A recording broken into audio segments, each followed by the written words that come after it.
despite the challenges that we have faced in the year past, and we should repent and return to the Lord because God is expecting more from us. I really feel excited to witness 2022. As the new year begins, residents of Maiduguri hope for a better economy, improved security and prosperity. In Maiduguri, Yagum Subukar, NTA News. Still on the New Year celebration, Governor Babagana Umar Zulum says he will continue to take proactive measures and support security forces to restore lasting peace to Borno. The governor stated this in a New Year message to the citizenry. Professor Babagana Umar Zulum, while wishing the citizenry prosperous New Year, deemed it necessary to share some information as part of the accountability for the public to have good understanding of what government has done, what it is doing, and the direction it plans to take on rebuilding the economy, lives and livelihoods as a whole. The governor commended the gallantry of security operatives in protecting lives and property of the citizenry.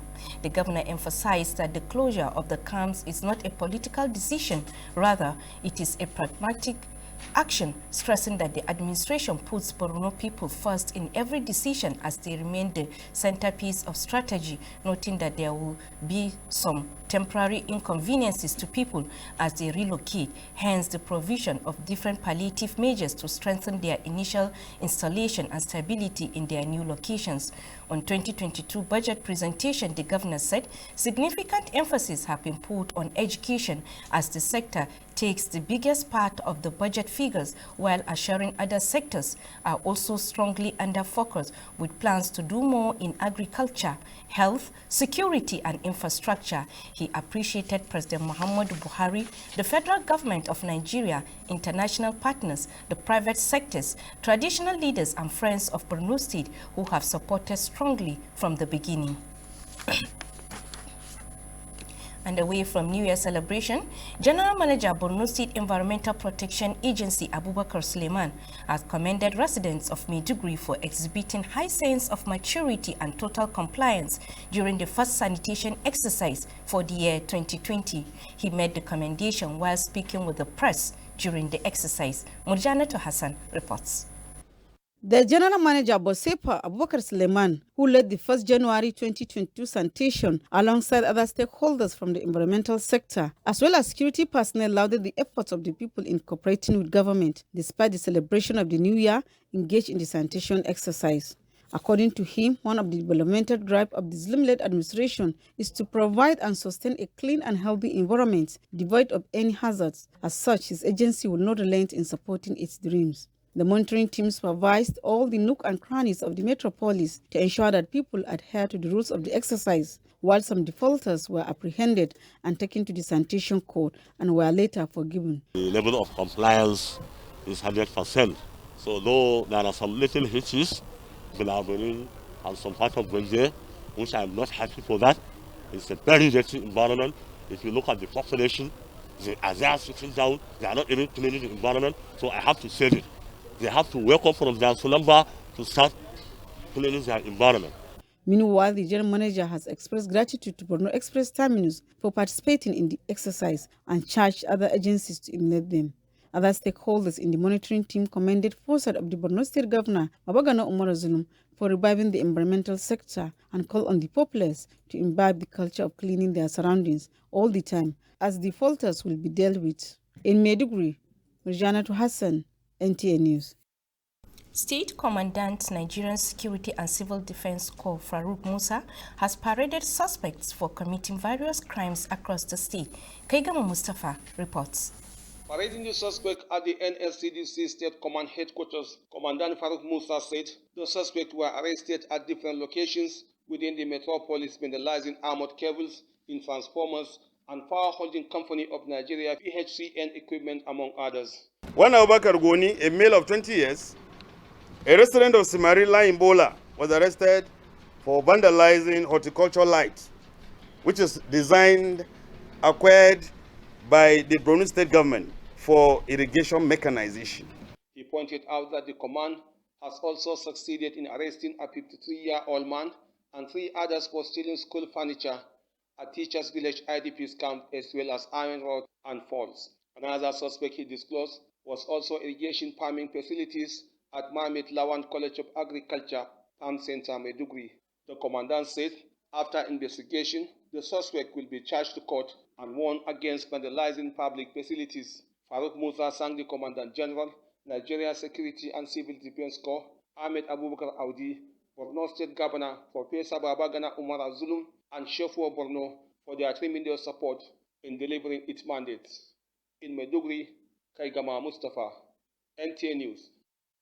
And away from security, Fatima Orphan and Widows Educational Foundation has appointed Yamira of Borno as its patron, considering her unwavering support to women and children in the state for decades.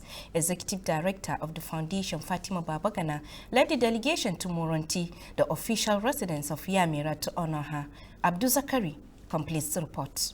The Fatima Orphans and Widows Educational Foundation, FOWEF, was created to facilitate the development of victims of insurgency through Islamic and Western education, as well as skills acquisition. The foundation is stepping in with the help of proprietors of schools, NYSC corpers, and other stakeholders to facilitate the development of those in need. Founder of the initiative thanked Yamira for granting them audience and accorded her the title of patron of the foundation. Muna so a tallafa mana sosai ta wani hanya don foundation namu ba abu ɗaya muke rolling ba, karatu, sana'a, discipline da dai komai da komai. Yamira appreciated the visit and honor bestowed on her and promised to aid the foundation in ensuring the widows and orphans are given opportunity in life. Assalamu alaikum, ne ga zo ubara askagana.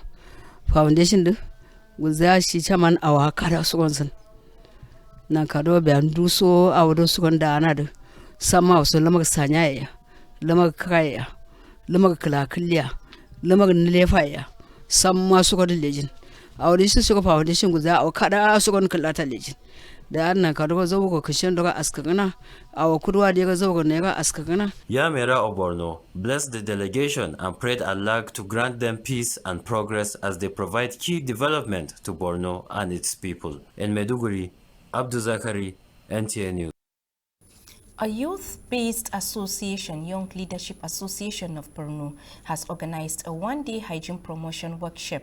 The workshop took place at GRA Primary School opposite Lodge 7, Maiduguri. The training officer, Kaka Kelu Sharif, noted that personal hygiene is key for healthy living, hence the need for the public to intensify cleanliness in order to reduce unhygienic conditions such as lack of hand washing while handling raw and cooked foods, among others. Practical knowledge of making aizal was conducted at the event, where the participants learned how to make aizal and use it in their various homes. WASH coordinator of the program, Mohammed Ahmed Mala, dwelt more on hygiene, stressing the need to take action to prevent water sanitation and hygiene-related diseases. Certificate and start-up kits were given to the participants, who were randomly selected from various communities. President of the association, Comrade Saleh Bukar Timari, appealed to government and relevant authorities to support the association in equipping the participants to harness their potentials. Chairman Kandiga Local Government Abbasaji Muhammad Noor has sympathized with victims of fire incident which occurred last Thursday night at 500 housing units in Kauri village. Maimuna Garba has details.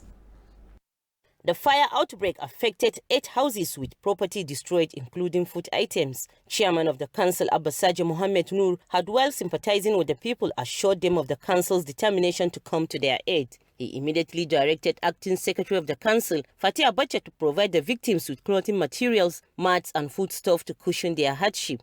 Abbasaji Mohammed Noor advised them to always be careful while handling fire, especially now that the wind is blowing. The chairman called on the people to be united as the council is working hard towards impacting their lives positively by embarking on more developmental projects. Secretary of the council, Fatih Abacha, on her part, enjoined women to guard against fire outbreak by ensuring they always put off fire after cooking. Party chairman Mala Kashimri also sympathized with the victims and commended the chairman for his timely response, calling on the victims to take the incident as destined by God.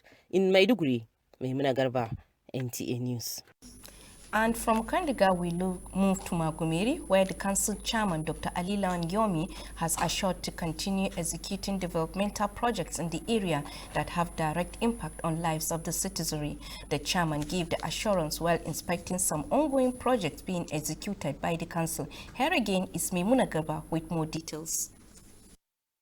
The chairman, Dr. Ali Lawan Yomi, inspected construction of perimeter fencing of additional workshop constructed at the Skills Acquisition Center, where he commended the contractor for a job well done, saying the center will create job opportunities for the teeming unemployed youth, thereby reducing youth restiveness in the area. The chairman commended Governor Zulum for giving priority to education, pointing out that upgrading Magumeri Junior Secondary School to Senior 1 will help boost education in the community.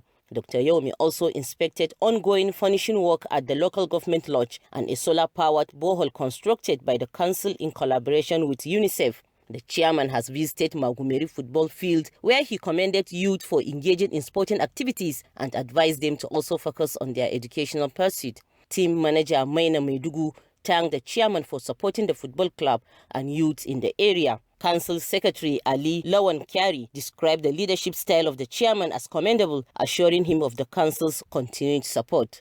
Meanwhile, Dr. Yomi has received Magumeri Elders Transition Cooperative Society, who paid him a solidarity visit to commend the laudable project embarked by the council.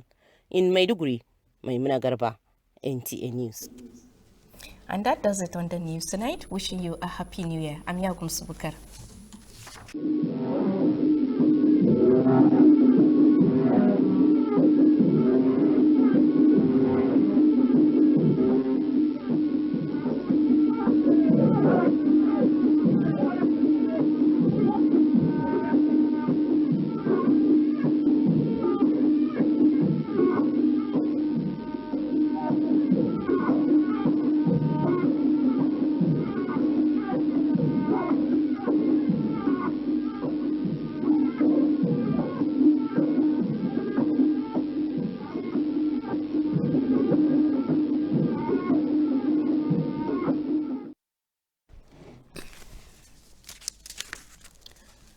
Tawani lepa ya kala kile arishma afudolo so na shaklele den buka sabuli ne adi ana kristan na burni kristan na adi kalan baranzu gwamna ya kanda ramdul hudiyo da kriya barno adangalo zin su kawalin zuna sabuli ne allan ta wasana fasal da kojo ya buro seleke kumundi ada kalewa selelan burni kriya sanna su wakinde hawarra suduna. Assalamu alaikum harimilor tu sagura da yo kuruso tusuro fasari hawra tilam kanure hukumar television NTA Maiduguri burni Kriyalan kusub da kan tauren jumada awwal da dai kan spidil ko uskun sa duniyar da video luko ya kan ga hijira alayhi salamen kan taw nasara January kan wal sadu indin hawar karatu man do umma iya maji ala baras kana shakin daram ne tawa nilefa nimkam ya rishma afudolo kun daram da ladin Najeriya adangalo tuyan wakin da ya gamsu bukar ya ndir hawara ta wasina din kan bosara sabrin lalan alangura nilefa tuma kuma fasal da kun daram da lardi ya sama sangalo tuwaro no arinan kadar ya na krista na bunni krere sabta sarabta da lemiya chochi men alangura nilefa ya sanna so kun daram ne kuma kan bor askartiyan nono adi apimai tawa kala kala sama sa kun daram da lardi ada fasal da nyama ya daram zurifa ya san masangalo turosa ta wada sadana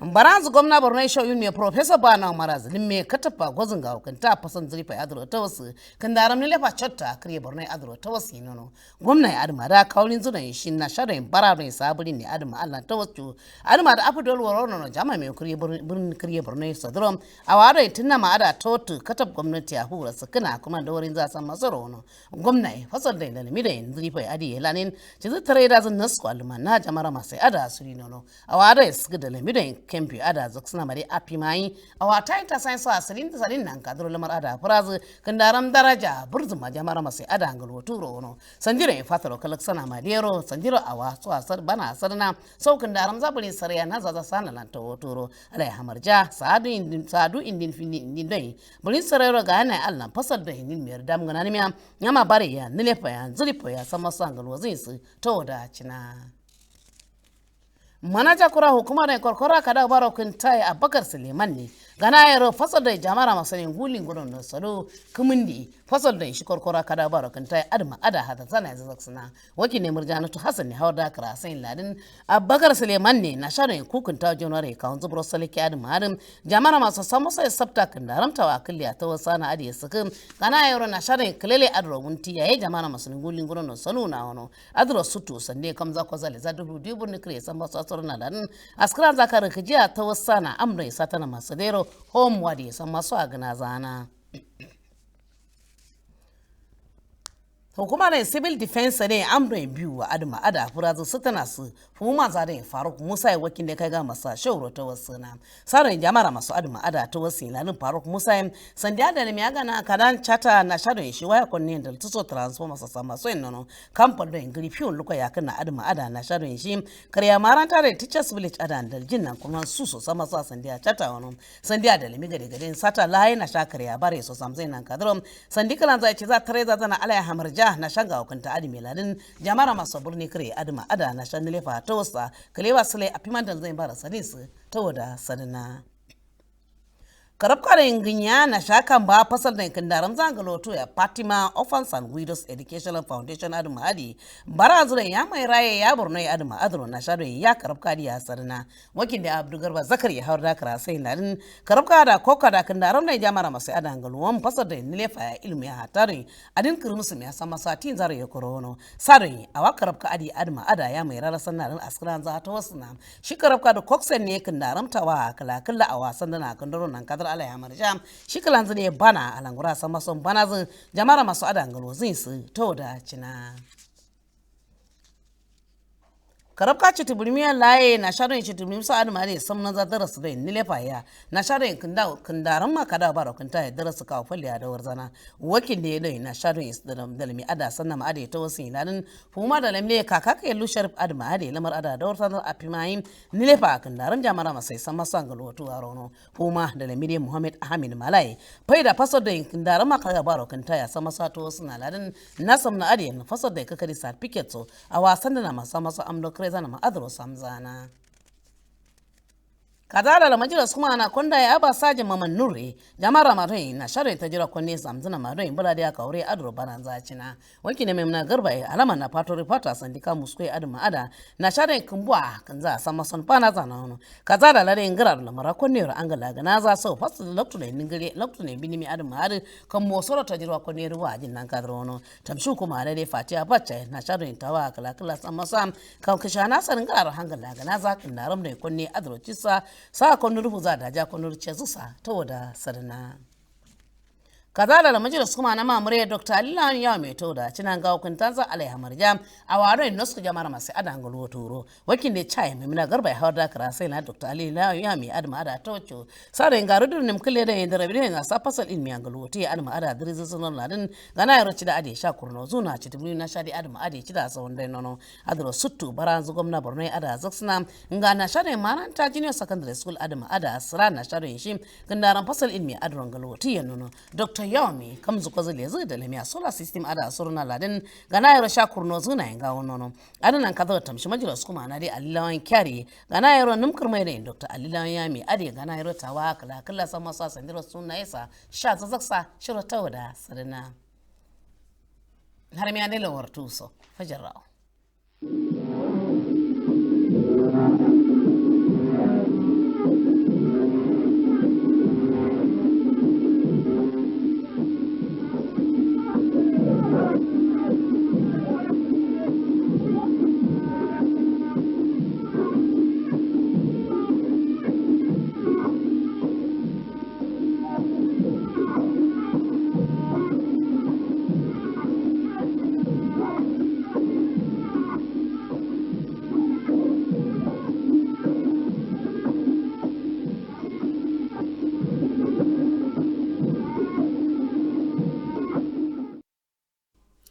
Cikin fasirar labaran an mai da hankali kan addu'o'in samun zaman lafiya yayin da Kiristoci suka yi bikin sabuwar shekara a jihar Borno. Cikin sakonsa na sabuwar shekara, Gwamna Zulum ya ba da tabbacin daidaita al'amura a Borno.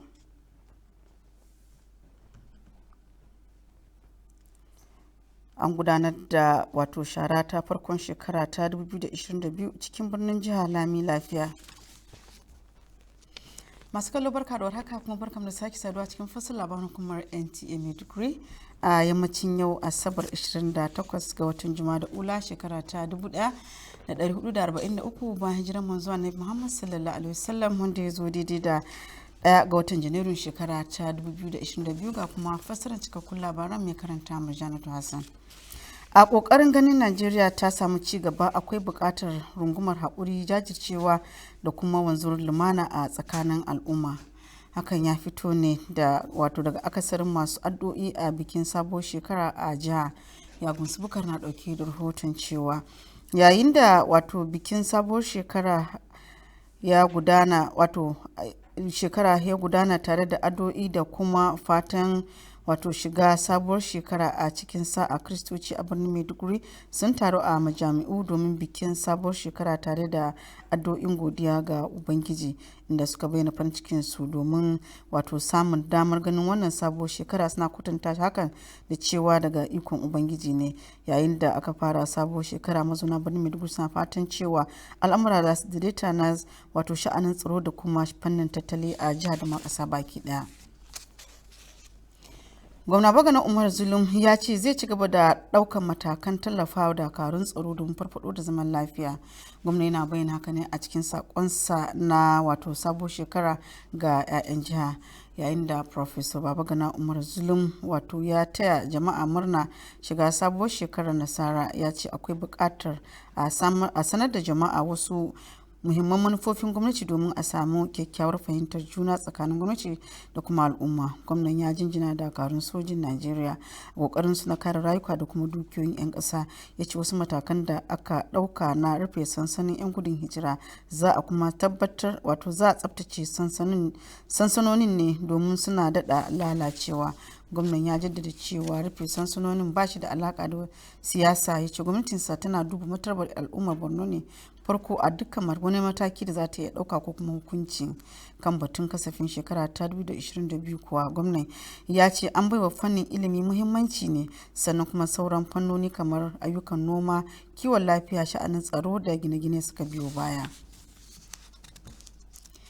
Babban manajan hukumar Bosefa Abubakar Suleiman ya jinjina wa mazauna birnin Maiduguri domin cikakken goyon baya da al'ummar jihar suka bayar a lokacin sharar sabuwar shekara ta 2022. Yana jinjina musu ne a lokacin da yake jawabi ga taron manema labarai a lokacin sharar ta yau. Wakilanmu ta shaida mana cewa babban manajan Bosefa Abubakar Suleiman shine jagoranci sharar ta watan Janairun shekara ta 2022 tare da sauran masu faɗa a ji a fannin muhalli da kuma sauran jami'an tsaro, inda wato jinjina al'umma dangane da irin haɗin kai da juriya da suka bayar wajen gudanar da sharar duk da bikin sabuwar shekara da ke gudana.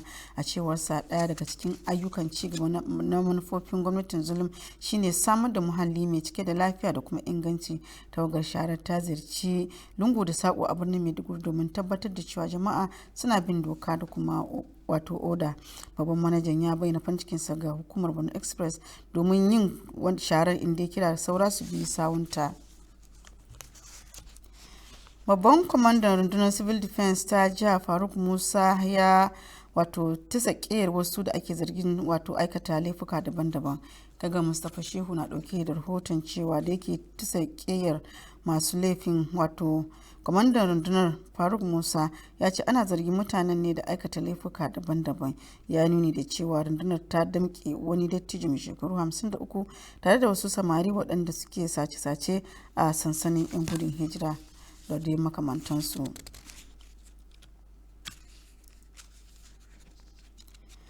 Gidauniyar marayu ta Fatima Orphans da kuma Widows Educational Foundation sun naɗa Yamiran Borno a matsayin uwar gidauniyar dangane da yadda take tallafa mata da kuma marayu a jiha. Babban daraktan gidauniyar Fatima Babagana ce ta jagoranci tawagar zuwa Moramti gidan wato Yamira domin su karrama ta.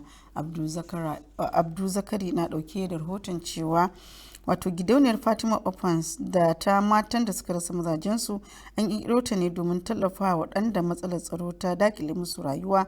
Matsalar tsaro a arewa ta tarwatsa dubban al'umma inda rayuwa da kuma ilimin yara ya salwanta. Shine gidauniyar ta tallafin shugabannin makarantu masu zaman kansu da sauran masu da tsaki suka tsaya tsayin daka domin tallafa mabukata. Yamira ta nuna farin cikinta wato tare da godiyarta domin kar mata da gidauniyar ta inda ta yi alkawarin ci gaba da ba su goyon baya. Wata kungiyar matasa ta jihar Borno ta shirya taron kwana guda kan muhimmancin tsafta da kuma inganta lafiya. Wato gidauniyar jami'a mai horaswa wato kakakken Sharif ta ce manufar taron domin ilmantar da al'umma game da buƙatar inganta lafiya ta hanyar tsaftace muhalli da kuma jiki tare da wanke hannu da kuma wato tsarin tsaftace abinci. An koyar da yadda ake yin aizal da kuma yadda ake yin amfani da shi. Coordinator shirin Muhammad Ahmed Mala ya magantu sosai akan buƙatar tsaftace ruwa da kuma muhalli domin inganta lafiya don kaucewa wato cututtuka dauke da sauran annoba.